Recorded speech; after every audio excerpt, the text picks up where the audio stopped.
Love is not about somebody, it's the way you are within yourself.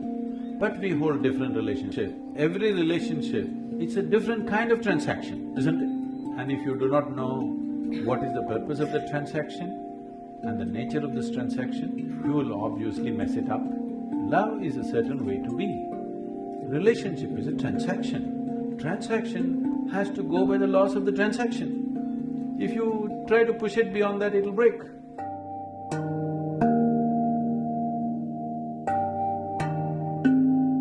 I've got two questions, sir.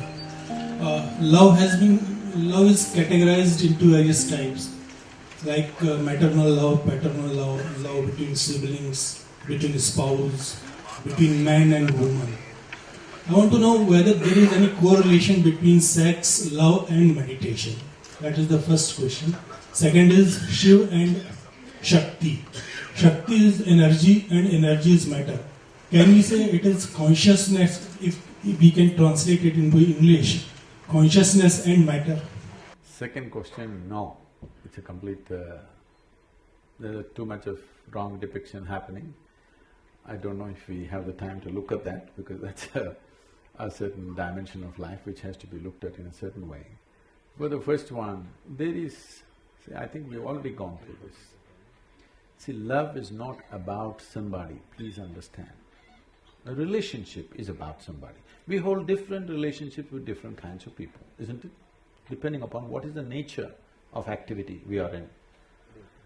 Now, your child comes here, out of your love, you grab him and put him on your lap. Your neighbor comes, please don't do that. But can you love your neighbor equally like this, without grabbing him? Yes or no? So, your mother comes, you go and do this and express your love. Your dog comes, boo boo boo boo boo, you do. Can you love your dog as much as your mother, I'm asking you? Oh, dog and mother, he's comparing. Stupid nonsense, tell me, when you're really feeling wonderful about your dog, is it any less than anything or any more than anything? Huh? Love is not about somebody, it's the way you are within yourself. But we hold different relationships. Our relationship with the dog is one way, with our mother another way, with our child another way, with a friend another way, with a working relationship it's another way. Relationships are transactions. Transactions have to be managed sensibly. You can't hold same transaction with everybody, polygamy. Why am I being made the poster? Not you. Not you, it's a concept. It's a concept. You're not the only one who's aspiring for that. So it's a conceptually, it is just that.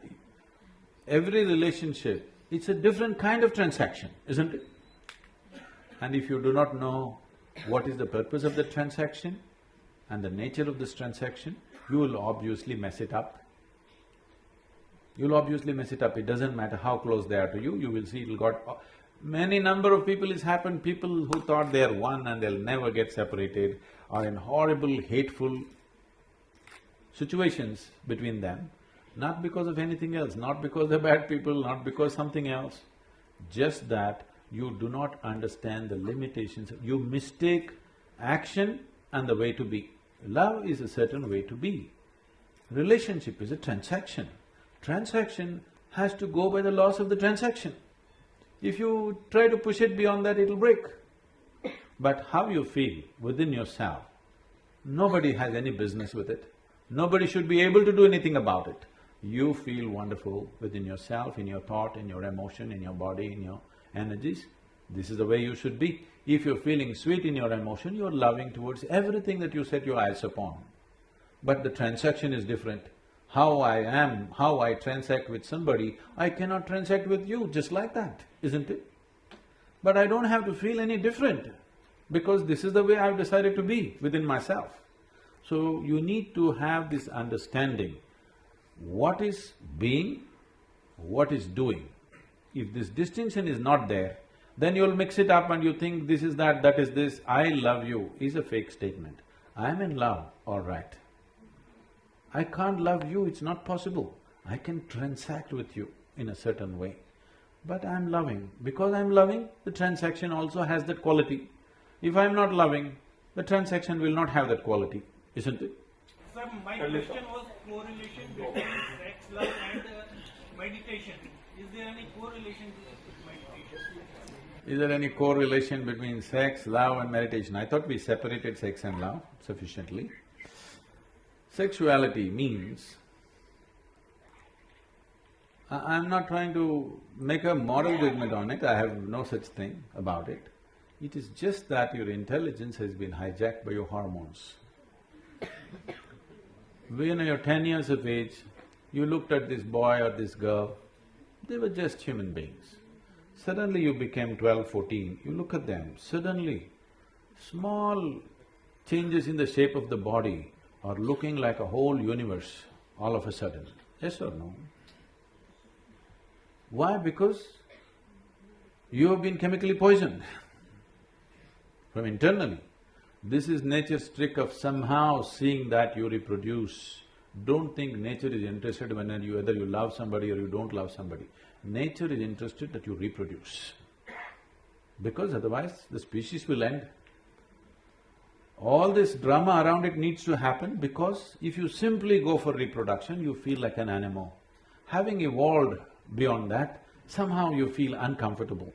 So you want to add all these songs, what are the dialogues? Sing one song from… You have to do all this to make you feel like it's something else, it's not about this. But no, sexuality is just that, hormonally driven. Is it good, bad? There is no such judgment, it's not for you to judge it's good or bad. The question is for you personally, how strong a force is it within you? Do you want to dedicate your life for that or no? That's something that you have to take a call. How is it connected to meditation? The word meditation in English language doesn't mean anything, actually. That's why everybody uses it. If you close your eyes and sit, in English they will say you're meditating. With eyes closed you can do many things. You can do japa, tapa, dharana, dhyana, samadhi, shunya, any number of things. Or you might have just mastered the art of sleeping in vertical postures. Who knows what you're doing with your eyes closed? Different things you can do. So, if we assume that meditation means dhyan, again the word dhyan is being used too loosely, it is not specific in today's usage, but it has a specific meaning. It means that if you sit here, your body is here, your mind is there, what is you is somewhere else. That means these three identities are separate in your experience. Once these three things are separate, then where is the question of asking the process of the body, the process of the mind, what has it got to do with this? Is there a correlation? No, there isn't. Now, oh, so if I meditate, I can't have sex, if I have sex, I can't meditate. That's not the thing. Meditation is not an act, it's a quality. If you cultivate your body, mind, energy and emotion to a certain level of maturity, you become meditative. It is like the fragrance of a flower. If the flower has blossomed, there is fragrance. If a flower doesn't blossom, you can spray something and go, but it'll not be the same. There's a difference between what exudes from within you and what you put on from outside. There's a big, huge difference. It's a question of life and death. The difference is between life and death. You can even make a dead body smell good if you spray something, but that's different. Exuding a certain fragrance is completely different. So meditation is a quality. Its meditativeness is a quality, not an act. If I do this, is it meditation? No. If I do that, is it meditation? No. If I do that, is it meditation? Yes. This meditation, yes. I think this will put you in the right perspective. It once happened. This was a Sufi master called Ibrahim. Ibrahim gathered a few people in his place and he was trying to train people. One evening, two of his disciples meet and they're frustrated, and one guy says, "Hey, I want to smoke, but I don't know what the master will say." The other guy says, "Even I want to smoke." then why don't we ask him? They decide. They decide to ask him separately. Next day evening, one guy is sitting there in the garden frustrated, another guy comes smoking. He said, "Hey, you're smoking? Master told me not to smoke and you're smoking." That guy asked, "What did you ask the master?" He said, "I asked him, can I smoke when I'm meditating?" He said, "No." "Ah, that's your problem. I asked him, can I meditate when I'm smoking?" He said, "Yes."